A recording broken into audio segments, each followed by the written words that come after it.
Hi. Hi. Congratulations. Thank you very much. Good afternoon, Chair Young. Congratulations, Chair Weinstein, and members of the Finance and Ways and Means Committees.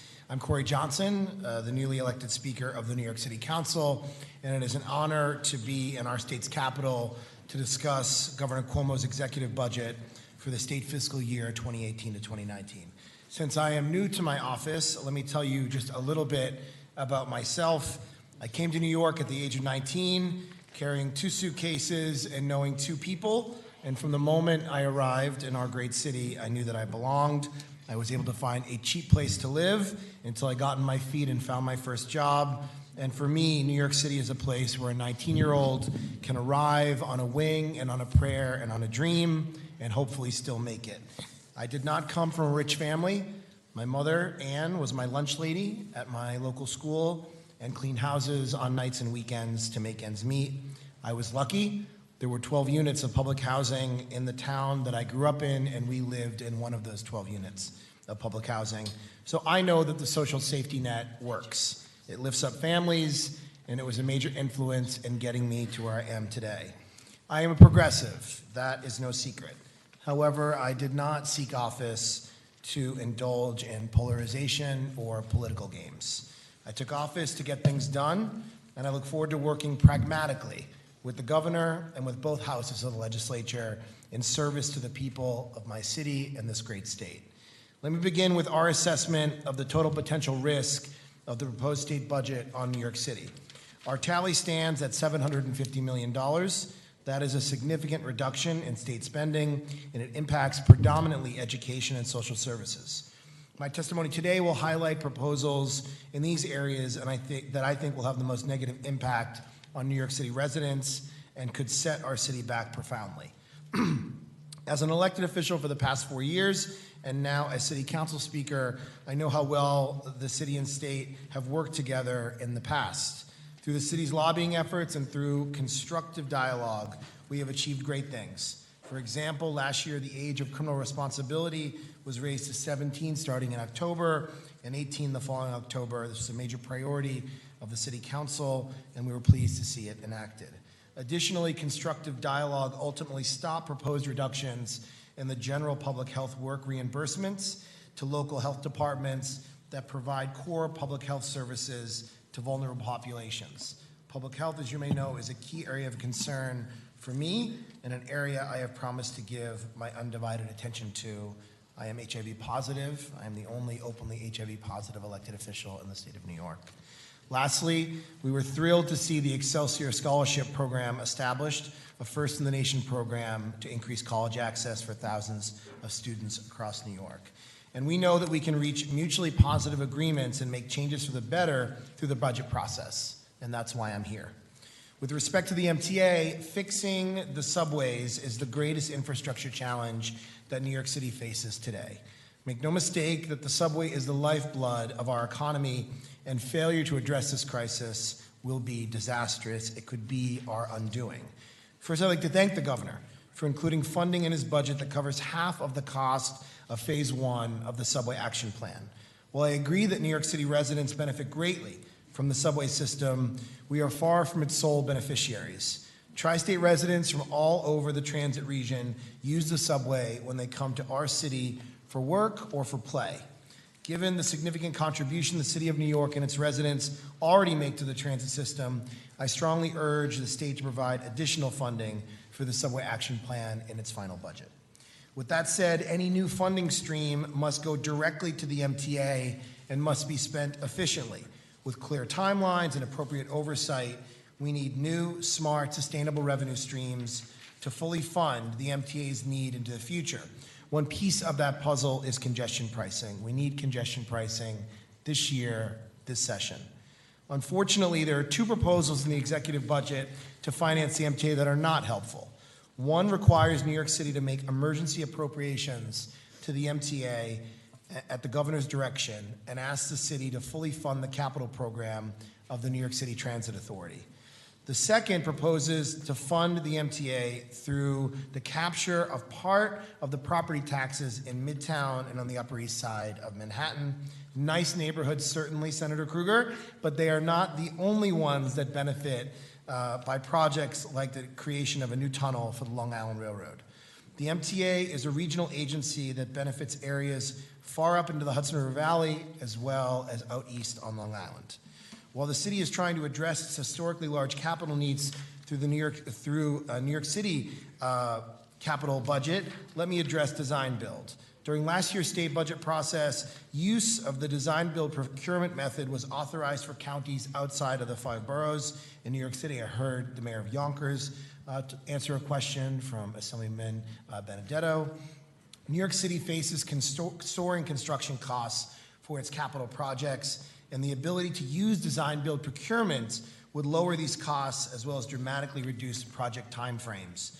One project specifically is the cantilever on the BQE, which is a huge project for the city of New York and Brooklyn.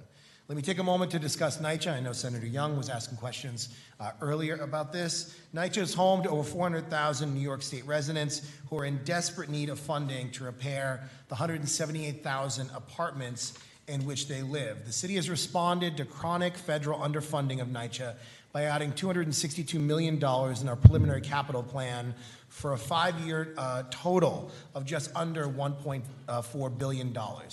The state has not allocated any funding in the current budget for NYCHA, but has appropriated $200 million in the 2018 budget. NYCHA's infrastructure needs to continue to grow as it is aging and falls deeper into a state of disrepair. With likely federal cuts on the horizon, I urge the state to step up to the plate for our NYCHA families. We have issues with mold and lead paint and boilers. In addition to long-term funding for New York City subways and buses and the approval of design build, here are a few other main areas of concern for the City Council that really hit to the core of a robust social safety net. No significant actions to address the potential DISH cuts impacting health and hospitals, disproportionate share of hospital funding cuts, inadequate support on homelessness prevention, lack of financial support for Raise the Age implementation, a reduction in child prevention services funding, and insufficient school funding and unfunded education mandates. An astounding 44% of New Yorkers are living at or below the poverty line. 44% of New York City residents are living at or below the poverty line. Almost half of New Yorkers. According to the Mayor's Office of Economic Opportunity, about 20% of New Yorkers, it's actually 22%, 1.7 million New Yorkers are living in poverty. 1 in every 5 people you see on the streets of New York City are living in poverty. However, without SNAP, another 3.2 million residents would be living in poverty. Without housing assistance, such as NYCHA, another 5.8% would be living in poverty. Without income tax-based programs such as the Earned Income Tax Credit, another 3.9% would be living in poverty. As bad as poverty is now, it would be far worse without a robust social safety net. That is why I have and will continue to be a champion for funding that will protect those who have the least. Because we New Yorkers want to give everyone a chance. We do not want to leave anyone out in the cold. A significant part of the safety net, which is so important, is New York City Health and Hospitals. H&H is under considerable financial strain. Unfortunately, the executive budget extends the current Medicaid disproportionate share hospital, or DISH, distribution formula for 1 year. If the federal government does not delay the cuts to DISH payments and the state maintains its current distribution formula, H&H would lose $329 million this federal fiscal year and $400 million in the next fiscal year. DISH constitutes H&H's primary source of federal funding. The state must step in to maintain DISH funding if we lose it at the federal level. Another significant part of that safety net is supportive housing. While the City Council acknowledges the state's $20 billion 5-year plan, which aims to build or preserve 112,000 units of affordable housing, this only includes 6,000 units of supportive housing. We need more for the chronically homeless. The reality is we have to do a lot more, and supportive housing units with on-site social services go a long way in bringing dignity and upward mobility to those living with mental illness, addiction disorders, and other severe health problems such as HIV and AIDS. I have been sober for 8.5 years. This July I'll be 9 years sober. July 13th, it's my biggest accomplishment in life. I know how important it is to get clean and sober. I got sober at 27 years old. We need more supportive housing for folks that are struggling right now. In our state's history, we have witnessed 3 New York agreements that have been groundbreaking moments where New York City and the state came together to build over 10,000 units and prioritize the most vulnerable homeless New Yorkers. Studies show that those units contributed to reduced use of shelters, hospitals, psychiatric centers, and incarceration. With the last agreement having been 13 years ago, it's time for New York City and the state to do it again, and I know we had a program that was talked about in the last few years. I really want us to increase supportive housing for the folks that need it most. Years ago, the city and state supported a short-term rent subsidy program, the Advantage program, that provided rental subsidies for those coming out of shelter, and in 2011, the state withdrew its portion.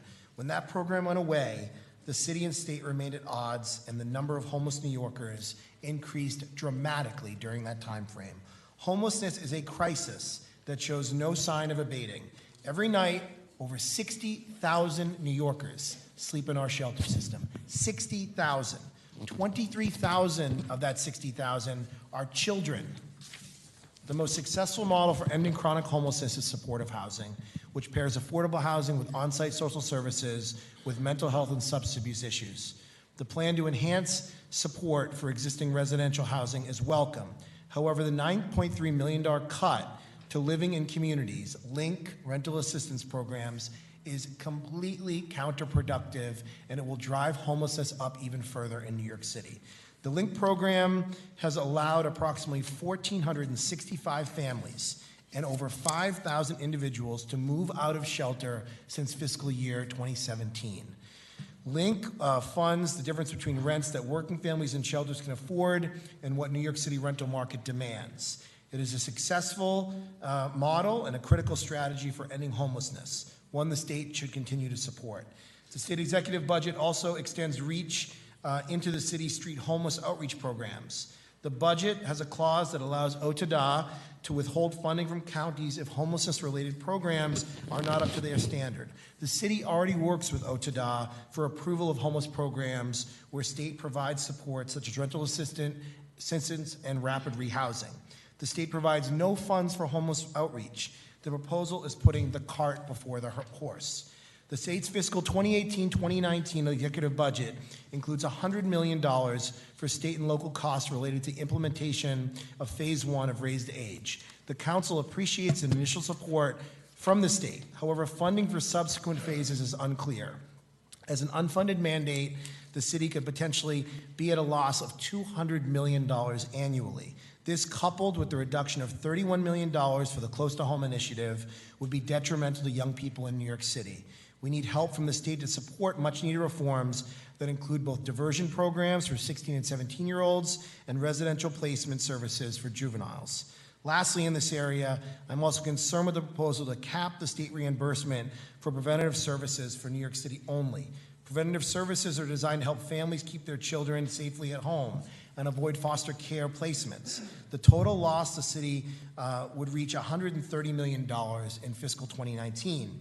Given the progress we've made in reducing child fatalities and keeping families united, it is particularly worrisome that the state would actually cut back on funding. In the area of education, there are a number of concerns. I know I only have a minute left, so I'm going to breeze through these. We are still concerned about Campaign for Fiscal Equity funding, and so I ask you to continue to prioritize education funding. The proposed increase of $247 million in aid for our schools is $217 million less than the projection in our city's budget. We urge the legislature to fully fund CFE and ensure that all students are offered a sound basic education as the Court of Appeals said they should have. The shortfall in foundation aid will be exacerbated by the plan to slash state support from summer education programs for special education students. The executive budget would cut state reimbursement rate and leave New York City schools with a $65 million budget hole next year. I'm going to keep moving on. and say that I talk about CUNY in my testimony, if you could please look at that. And then lastly, I am concerned as well about the federal tax reform plan, the SALT deduction, how it's going to affect New York City taxpayers who take the deduction. 1.3 million New York City residents took that deduction last year. That's about 31% of all city taxpayers. It saves the typical taxpayer close to $10,000 in federal taxes. Let me conclude by saying that as you approach the 30-day amendment process, it is my hope that there are adjustments that will allow New York City to continue to provide much-needed services to New Yorkers who need it most. There must be a partnership to protect the most vulnerable amongst us, and we are here to offer our voice to the conversation of how we get that done. Again, congratulations, Chair Weinstein, on this position. You have done an amazing job for your district with your tenure here in the Assembly. Senator Young, I look forward to working with you, and to everyone else that's here for my testimony. I thank you very much, and I'm happy to take your questions. I also want to acknowledge I'm joined by the City Council's Finance Director, LaTanya McKinney. Thank you. Thank you.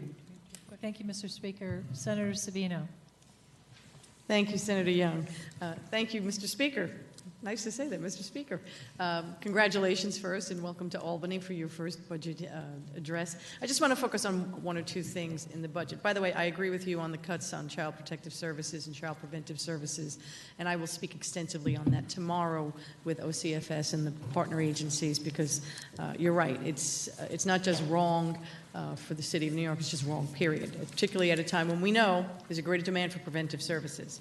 Raise the age, same issue, close to home, we know it works, so we need to address that. I want to talk about NYCHA, though, because one of the biggest issues that you're going to have to deal with now as the Speaker of the City Council is what we do about what is the largest housing development in the country.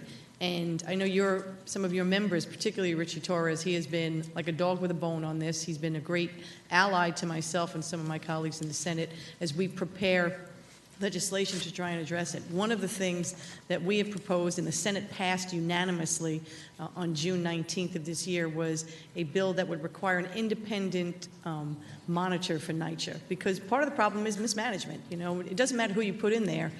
It's decades of, this is the way it's always been done, and therefore we don't do anything differently. So I'm just wondering if you have any thoughts about an independent monitor. I know Richie Torres stood with us and some of your other colleagues in the City Council as well, who represent several developments. Thank you, Senator Savino, for welcoming me, and I am deeply concerned about the state of NYCHA as well. 178,000 apartments, 400,000 New Yorkers, some of those vulnerable New Yorkers, and the City of New York needs to do a better job. Now, I believe that the issues that plague NYCHA are much bigger than one person. So if the chair left tomorrow, the issues would still stand. Right. Whether it be mold, lead, boilers, any of those issues. I know that the federal government, the feds, the U.S. Attorney for the Southern District are involved in looking at some of these problems that have plagued NYCHA for a very long time. There needs to be better management. 4 top NYCHA officials have left NYCHA in the last 3 months. The general manager is leaving sometime soon. The new general manager, Vito Massachulo from HPD, is a great guy who I have a lot of confidence in. We need to get NYCHA in the right place, and if that means a federal monitor, that means a federal monitor. Now, ultimately, it's about accountability, it's about responsibility, and it's about serving the residents who live in NYCHA. So no one should take this personally. This is about getting results on behalf of the New Yorkers that need it most. Thank you. And the other question I wanted to ask you about, earlier today the mayor was, aggressively asked about the city's property tax system. And I know that many of the members of the council have signed on to a plan to, have a commission to study the way we arrive at property taxes. Just this week, we all received our updated property tax assessments from the Department of Finance. It's crazy. I was quite shocked to They're find out crazy. that my house has increased 133% since last July. Congratulations. Yes, and it's now, according to them, it's worth $500,000. I joked with the mayor and said, there's nothing in that house that's worth $500,000, including me. It's ridiculous. But these are the kind of bills that people are getting. So on the one hand, when the city says we haven't raised the property tax rate, well, there's some truth to that. But the assessments are killing us. And there's also an inequality in the assessments in that I pay more on my house than someone pays in, in Park Slope, where the house is certainly worth 4 times what my property is. So I'm hoping that you will show the leadership to fight this fight. We're not suggesting that the city of New York should have to not collect the correct property tax, but let's take a good long look at this. It's crazy that our property taxes are going through the roof, and we're not seeing what we feel we should be getting back from the government. And someone, for years, they've just pushed it back and forth, said it's not our fault, we didn't raise the rate, it's this crazy formula that's in state law. Well, we're all in this together. We're prepared to work towards coming up with a fairer system so that people have some faith in the money that's taken out of their pocket and utilized for whatever the city needs. I agree with you 100%. The assessments are crazy. They don't make any sense. It is unequal. I know that former Chief Judge Lippman and former Finance Commissioner Martha Stark have brought forward a potential case to look at the inequity in the property tax system in New York City. Anything we want to do here, my belief, some of the guiding principles, we need to fix the system, which is broken, and to hopefully have it be revenue neutral. So everyone might have to feel a little bit of pain, or some people might feel a little bit of pain more than others, but ultimately what we do, the council has to vote on this. So the mayor can't do this on his own. We will be a full, respected, and equal partner as the mayor looks to tackle this, and the state legislature has to play a role as well. Anything we have to do, you guys have to authorize. So this conversation needs to be a conversation that is fulsome and inclusive, that includes all of you who are going to have some role in this. I am ready to sit down, have these conversations, look at the inequality in the property tax system. People have called it the third rail. You can't keep kicking the can down the road. We have to take a look at it. And I stand ready, willing, and able to work with anyone in government to finally make some more sense out of the system. Thank you. Thank you, Senator. Thank you. Assemblyman Braunstein? Hello, welcome to Albany. My comments were very similar to what Senator Savino said, and all I can say is I'm heartened by your answer that you're really willing to take on this challenge, because you're right, it's been called the third rail of politics, but in my district in Northeast Queens, the co-op owners that I represent pay some of the highest effective property tax rates of all of New York City. And something needs to get done, and people have talked about it for years. So I'm hopeful that you'll make good on your word, and you and your colleagues will continue to pursue this. And your local council members who overlap in your district, whether it be Councilmember Gronenchik or Councilmember Lansman or Councilmember Vallone, they have been very vociferous about wanting to tackle this, as well as on Staten Island, Councilmember Rose, Councilmember Minority Leader Matteo, and Councilmember Borelli. They've all talked about this as well, and I want to work with any member of the council, regardless of party, regardless of ideology, to get something done on this. I'm serious about it, and I look forward to continuing those conversations with members of the state legislature. Thank you. We've been joined by Senator John Brooks, and Senator Kruger has some questions, I do believe. Thank you. Nice to see you, Mr. Speaker. Good to see you, Senator. And nice to see somebody coming to visit Albany who says they're progressive. You'll see that you get a different response up here sometimes to that terminology.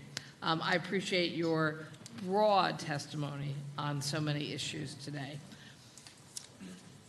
Since you have to deal with the city budget, there's been a lot of back and forth earlier today, I don't know how much you were listening to versus doing other work, that if the city's facing hundreds of millions of dollars in cuts proposed in the executive budget, but the city's also going to be asked for money for the emergency funding for the subway, which many of us here from New York City actually think everybody needs to pony up.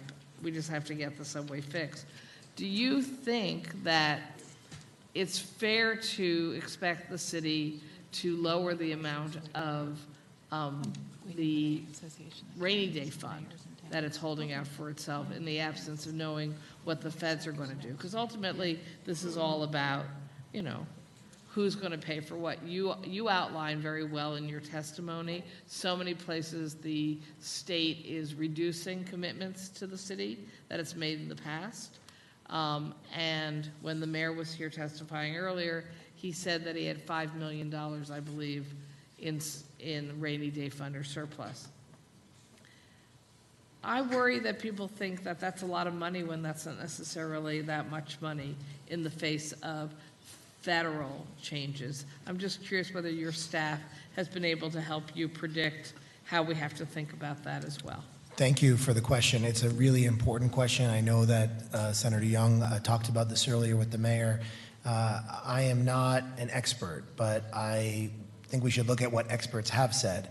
So the Citizens Budget Commission, who has not been easy on the mayor and his budget the last 4 years, they have said that our reserves need to be higher than they are. So our $5 billion approximate amount of reserves, we, I think, have been prudent and responsible, and the council played a role in this last year. We asked the mayor to set aside an additional $250 million. Some money went to the Capital Reserve Program. Another amount of money went to the Retiree Benefits Health Trust Fund. And so we have been trying to be prudent and responsible in socking money away for when that rainy day comes. Now, I'm not sure we are at the point where we should be rating the reserves. I don't think that's probably smart. The comptroller of the city of New York, who testified earlier, the Citizens Budget Commission, other outside groups, the IBO, the Independent Budget Office, they've all said that our reserves need to grow even further. I think some of them believe our reserves should be $8 billion, $9 billion when a real downturn comes and hits us. I know the state is facing a $4.4 billion budget deficit, and I know difficult decisions will need to be made. I don't think us dipping in right now to the reserves is the smartest thing. There was an article this morning that talked about how municipal bond rates are going up and the impact that is going to have on bonds in New York City and on capital projects in New York City. I think we continue to be prudent, not take money out of the reserves. But again, I have said it, I think we should not rule out the city putting more money into the subways. I'm not ready to say no to that. I think it depends on a variety of things: accountability, transparency, the prioritization of projects. The city last week, the mayor's appointees on the MTA were able to reverse the decision related to station enhancements because they thought that wasn't the best way to spend capital dollars. I don't think we should write a blank check to the MTA or it will disappear somewhere. I support congestion pricing. That money should be put in the famous bad word of a lockbox so that the money's dedicated to the MTA. We need to have a big conversation, and I think just saying no on money to the MTA is not a wise move. The 6 million people who take the MTA every single day do not care who pays for it. They just want results. 6 million people in the subways, 2 million people on the buses. No offense to Senator Brooks or anyone else from Long Island. 300,000 people take Long Island Railroad every day. That is a fraction of people that use the MTA and the subways and buses. They just want results. So we shouldn't bicker and fight over how we get those results. Let's create a new revenue stream of congestion pricing. Let's get the city to potentially put more money in if there's accountability and the city has a say in what the money would go towards. And let's fix this problem. It's the lifeblood of the New York City economy. It's the most egalitarian thing about New York is the subway system. Thank you. Assemblyman Carroll. Thank you, Madam Chair. Good afternoon, Speaker. I just want to follow up right on your train of thought you just had about our subway system, about finding a revenue stream for right now as we come up with a solution for a long-term revenue stream that could be congestion pricing. What do you see the role of the City Council in this process? Are you going to put forward some form of resolution in favor of a congestion pricing plan that we in the state legislature will have to take up either in the budget or later on in the legislative session? So thank you. Good to see you, Assemblyman. Thank you for being here. Thank you for the question. I don't say this to shirk my responsibilities or to be vague or play games. I am not wedded to any particular details. So if the state legislature or individual members like Assemblyman Bronstein or like someone from Southern Brooklyn or like someone from Central Brooklyn has particular concerns for their constituents about coming into the Central Business District below 60th Street over the 3 East River bridges or through a particular tunnel, and they have concerns, whether it be low-income folks, medical appointments, etc., I am flexible. Ultimately, I believe congestion pricing has to have a variety of principles attached to it. One, disincentivize cars from coming into Manhattan. It is choking the city streets. It's bad for the environment. It's bad for quality of life. And it's bad for economic activity in the city as well. Two, I think we need to create a dedicated revenue stream for not just the subways, but rapid bus transit and transit deserts in eastern Queens and southern Brooklyn. So we need to have a variety of principles involved. If individual members of the Senate and Assembly and the Council have particular specifics they're concerned about, I'm flexible. So what that means is I don't think it's my place to come to the legislature today with a baked plan. You all are still debating the specifics. You all are still listening to members who have concerns. I'm sure Senator Golden has concerns. I'm sure Senator Lanza has concerns. I'm sure members of the Assembly have concerns. I want to respect those concerns and work with the legislature on the specifics to come up with a plan that follows the principles that I just laid out. So I do not see passing a home rule message early on. I think we want to hear from you all, work with you all in a constructive and pragmatic manner to try to get something passed that will create revenue. As for the subway action plan, would you support, as long as the governor gave assurances that the money that Commissioner Loda has asked for, the 50% from the city, if there were assurances that that money would be spent on the New York City subway system, would you be fine with the city funding the 50% that Chairman Loda says they should? Well, the Chair Loda called me the other day and corrected me because he read something in the paper and said, we have already committed to that. So that commitment is there on that money being dedicated just to the subway system and no other part of the MTA, not Metro North, not Long Island Railroad, anything else. But even then, I can't say yes yet because there needs to be greater accountability with the MTA. You look at the cost overruns on East Side Access, which is going to serve very little people. It's nice for the Long Island Railroad customers that come in every day. It doesn't serve a lot of people. You look at the Fulton Center downtown, billions of dollars over budget. You look at the 7 train in my district, 2 years behind schedule. You look at a potential L train shutdown, which is going to affect a lot of people in Brooklyn and in Manhattan. Before the city can agree to put money in, there needs to be tighter standards, deadlines, transparency, the city having a say in the prioritization of projects, and the biggest thing of all is the signal system. I sat down with Ronnie Hakem and Joe Loda. They're great, they're talented, they're smart, they're dedicated public servants. They are not putting enough money into the signal repairs. That is the biggest issue that exists, more than subway upgrades. Well, you know, Speaker, that it's going to cost $20 billion to fix and update all the signals inside the system.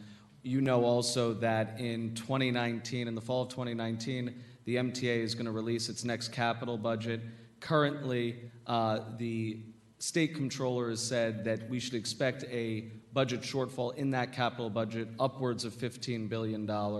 We don't even know how much money they're going to spend on signals, but clearly the system needs more money. I agree with you that it needs more accountability, but I think we all know that it needs more money and it needs it now. Those things are attached, though. If you're going to put more money in, there needs to be more accountability. I think both of those things are connected. The current plan on the signal system would not have the signals fixed until 2068. That is insane. We'll all be dead. Not all of us. Many of us will not be alive to see the signals upgraded. It's unacceptable. I will still be alive. You'll still be alive. You'll have a good pension by then, hopefully. It doesn't make any sense. We need to do better. I understand the cost is a lot. I understand the federal government has cut back. I understand all of these things. It's an issue of priorities, and to me, the signal system itself is a bigger priority than how a station looks when you walk down inside of it. I wish we could do both, but if we're going to do one, it should be signals. Thank you. Thank you. Thank you, Mr. Speaker. And first of all, congratulations. And I think you're a breath of fresh air, and it's good to have you here today. I wanted to get your take on the school system in New York City. So, had discussions with the chancellor, had discussions with the mayor about the 1,600 schools that comprise the New York City school system. And I wanted to get your thoughts about funding of high-need schools, because it's been very, very difficult for state government to get information from the city about where the funding is going. This year, in the executive proposal, there exists about $10.4 billion to be allocated to New York City. And the question is, where is that money going exactly? We're not getting the reporting that we have statutorily required from the city. And so there's a lot of concern out there about some of the high-needs school districts that are in some of the poorest areas of the city not getting the funding that they need. Could you address that? I want answers to those questions as well. So, I don't think it's an unreasonable thing to ask for transparency when it comes to how education dollars are being spent. One of the issues I would ask the state legislature to look at, which I think you all could play a leading role in because of the amount of state aid that's given every year to the New York City public school system, is the level of segregation. We have the most segregated school system in the United States of America. That is shameful and unacceptable. And many of the schools, Senator Young, Chair Young, that you are referring to, are probably some of the most segregated schools because they're some of the lowest income schools with lowest income families in the entire city. Pockets of poverty. Your zip code, where you're born, should not determine the education that you ultimately receive. It's not just about budget dollars either. It's about parental involvement. It's about a variety of other things like health outcomes and support in a community, integrating these things, poverty reduction writ large. So those are the issues, I think, that affect these things. But asking for more transparency to understand how budget dollars are being spent, right now our budget is $88 billion. Almost $30 billion of our city budget goes to the DOE. So we always need more transparency. One thing I'm going to do as Speaker is through our own budget process, we have units of appropriation that are very large, $300 million, $400 million that are put in our municipal budget without any details. I'm going to ask for details from the mayor and from OMB when it comes to our own budget process. I don't know enough exactly about what you're talking about, but it sounds reasonable. Thank you, Mr. Speaker. And I think one of the common themes today has been about huge government bureaucracies and problems that exist. So whether it's at NYCHA, whether it's within the school districts, and you're talking about the lack of transparency, which I agree with, whether it's the MTA, which I also agree with you on that, we're talking about massive bureaucracies, and it's very difficult to get to the root of the problem sometimes. New York City government itself is a massive bureaucracy, and you as Speaker, do you have any plans to do some kind of thorough review and vetting of how money is spent, just in general, for city government? Because you talk about the fact, and Senator Savino has been very vocal about this also, but we talk about the fact that while the tax rate has not gone up in New York City, the tax levy has gone up over and over and over again. So it's a shell game, it's a way to game the system. And so the costs are getting heavier, people are suffocating under the burden of taxes in New York.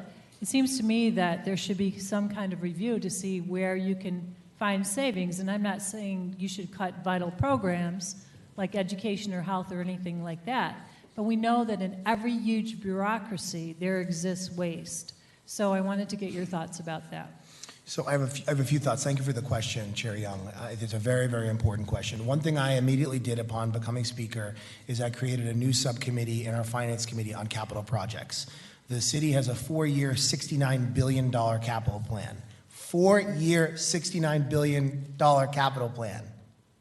So when we talk about the BQE cantilever, wanting design build, when we talk about citing community-based jail facilities in districts that are going to cost a lot of money, we need to have a capital committee that specifically looks at capital projects and has greater transparency, greater accountability, and to ensure projects and the money is being spent wisely.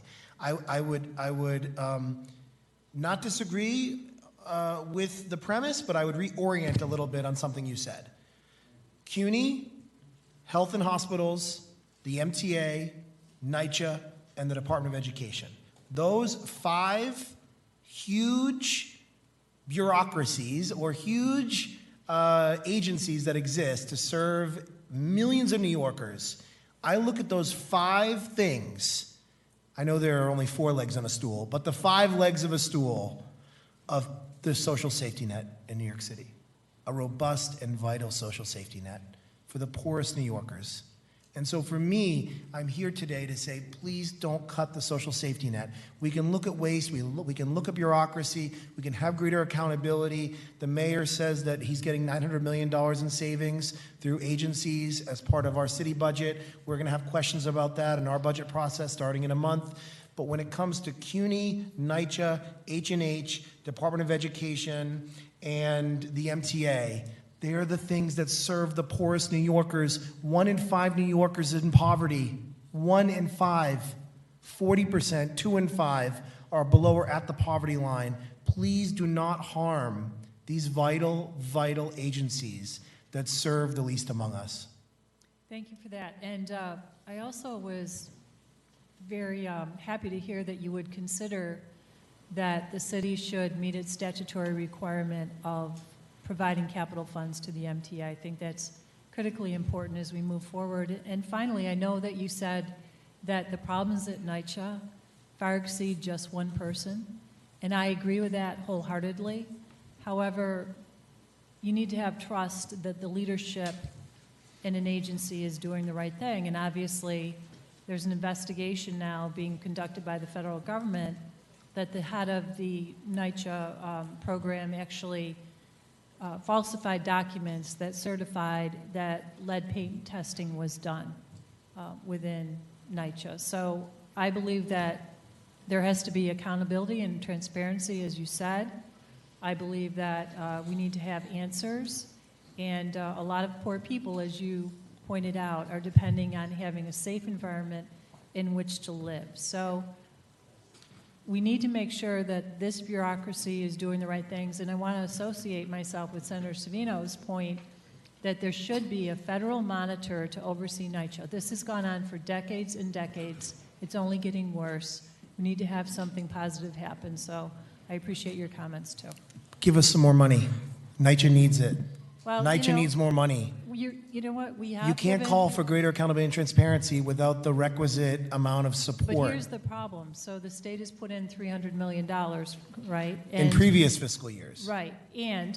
But right now, because it's being mismanaged, how can we be sure that the money's being spent correctly? And so that's why I would suggest a federal monitor could go a long way in making sure that the system is accountable. And I understand, but in the meantime, NYCHA residents should not remain at risk by us not stepping up to the plate. The city's put in $1.9 billion over the last 5 fiscal years into NYCHA, an additional $262 million commitment in the upcoming fiscal year. I know you all put money in. NYCHA needs more money. Please, we need more money.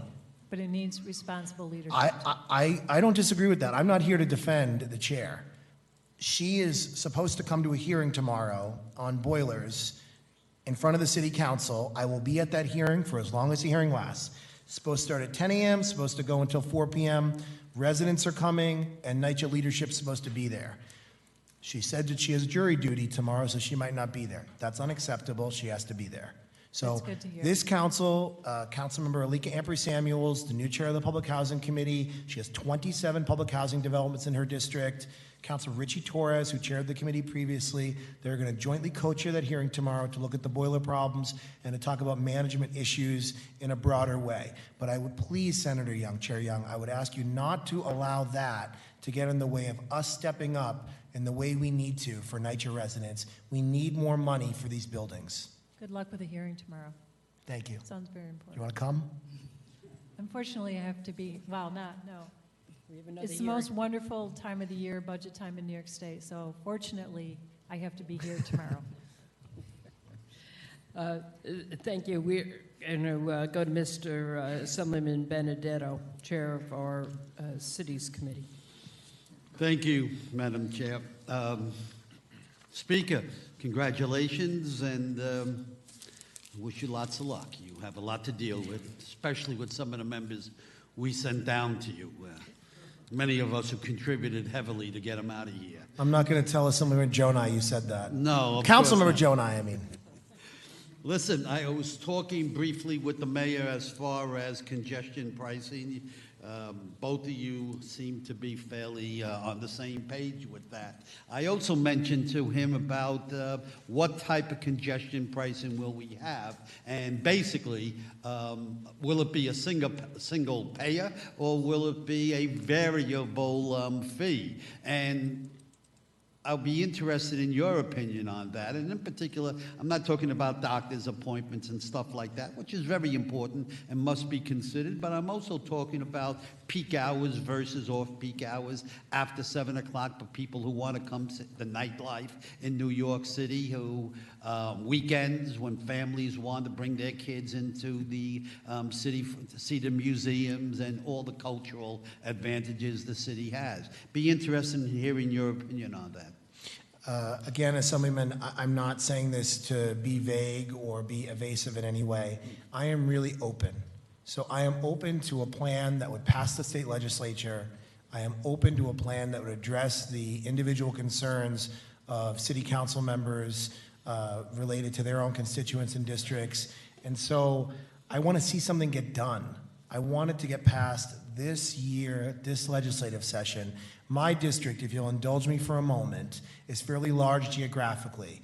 My district includes the neighborhoods of West Soho, Hudson Square, Greenwich Village, the West Village, Chelsea, Flatiron, Hell's Kitchen, a little bit of the Upper West Side, Columbus Circle, Times Square, the Theater District, the Garment District, Hudson Yards, the High Line, the Hudson River Park, Penn Station, Moynihan Station, Madison Square Garden, the Port Authority Bus Terminal, the Javits Center, the Whitney Museum, the West Side of Manhattan from Canal Street to 63rd Street. Each one of us in the council represent 170,000 constituents. The average daily population of my district is 2.2 million people because of what's in my district. Congestion is choking the streets of New York City 7 days a week from 6 a.m. until 11 o'clock at night. It is bad for business, it's bad for the environment, it's bad for quality of life. So anything that can get us to disincentivize cars from coming into Manhattan, to create a dedicated revenue stream to the subways and buses in New York City, I am open to working with you and your colleagues here in the state legislature to see a plan get done. Thank you very much, sir. Thank you, Madam Chairman. I just have a question to follow up on Mr. Benedetto.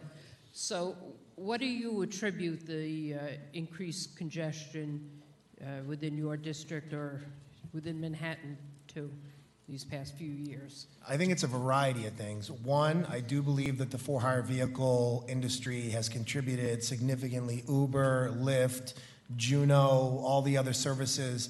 If you look at the number of new licenses that have been gained over the last 5 years, it has been astronomical. They're making a lot of money. I know that they've said they're open to, and I think this might be actually the easier piece of congestion pricing, is putting an additional surcharge on for-hire vehicles that would go into the congestion pricing dedicated revenue stream. So I think that's one piece. The second piece is tourism continues to grow in New York City, which is a good thing for our economy. With tourism comes more tour buses. So we have seen a huge increase in double-decker buses and tour buses and interstate buses, Bolt Bus, Megabus, these Greyhound Bus, the Chinatown bus companies. We've seen more of those come in. You have companies like Amazon, like Fresh Direct, these other companies that have been hugely successful as well. So on the streets of New York City, every day, Fresh Direct trucks, more UPS trucks, more FedEx trucks, because of the online retail environment that we're living in now. And then generally, if you do not disincentivize cars from driving into Manhattan, they will drive into Manhattan. So it's a combination of all of those things. Population growth. Right now, the Department of City Planning in New York City has now said we have just surpassed 8.6 million New Yorkers.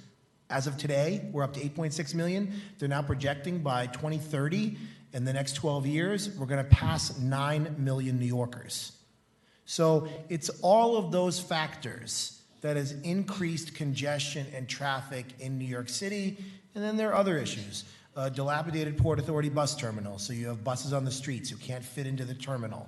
You have Madison Square Garden, the Penn Station, the PATH trains, everyone coming into the city and wanting to use different ways to get around. And when the subways are failing and not up to snuff, people then hop in a taxi or an Uber or some type of rideshare vehicle. So if we create a level of trust in our mass transit system, we will get less people to drive into New York City because they will feel like, oh, we have reliable mass transit.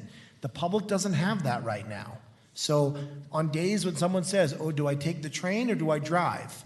Many times people don't want to be in a bad subway system, so they'll drive instead, or I'll hop in an Uber instead. All of this comes back to us fully funding the MTA in the short term and having a long-term plan, which I think doesn't just mean the subways. It means in your district and in other districts in South Brooklyn, more reliable rapid bus transit service and other express bus service, increasing those to give riders more possibilities. You know, just listening to you describe some of the increase in congestion, very little of it seems to be from more of my constituents or others from southern Brooklyn and parts of Queens coming in, but really the tremendous increase in for-hire vehicles, the retail, the buses you talk about, the tour buses, and the increase of trucks.